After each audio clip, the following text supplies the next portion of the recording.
nouveaux conseils pour les stages d'EC à l'international notamment et les employés de la profession du chiffre.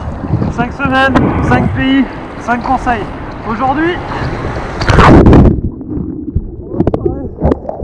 de comment gérer l'offre d'emploi à partir du moment où vous avez l'opportunité idéale. On se retrouve tout de suite.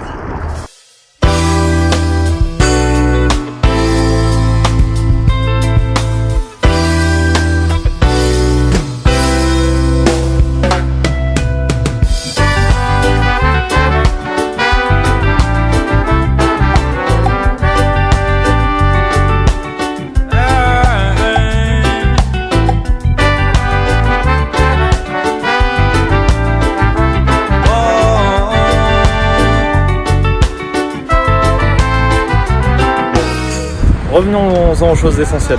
Lorsque vous avez l'opportunité, il va falloir vous préparer en 48 heures chrono.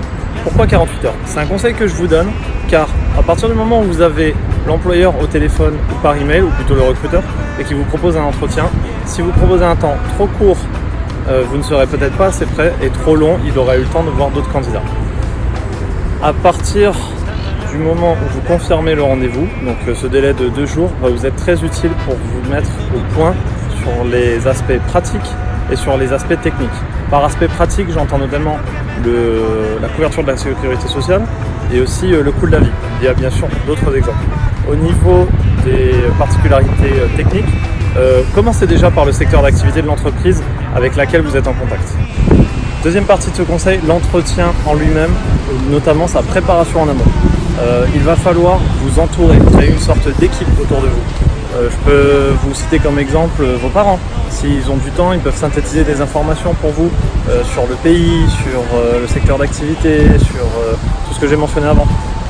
Bien évidemment, faites appel à quelqu'un qui est sur place, c'est-à-dire dans le pays que vous voulez choisir.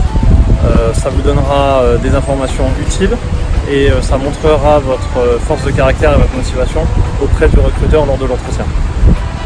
Entretien par Skype, quelque chose de très très important, la connexion de Skype qui est juste indispensable et que beaucoup de candidats oublient de prendre en considération. Donc vérifiez bien votre connexion, que la caméra soit opérationnelle et que l'environnement soit serein, c'est-à-dire pas de bruit, avec un fond qui soit tout à fait simple.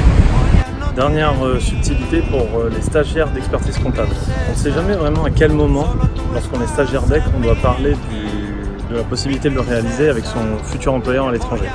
Retour d'expérience personnelle, je vous conseille, si vous visez un cabinet, d'en parler dès le début, car vous parlez à des confrères et donc le même langage. Cependant, si vous êtes en entreprise, il vaut mieux attendre les dernières phases d'entretien pour ne pas effrayer votre futur employeur avec les particularités administratives de notre diplôme.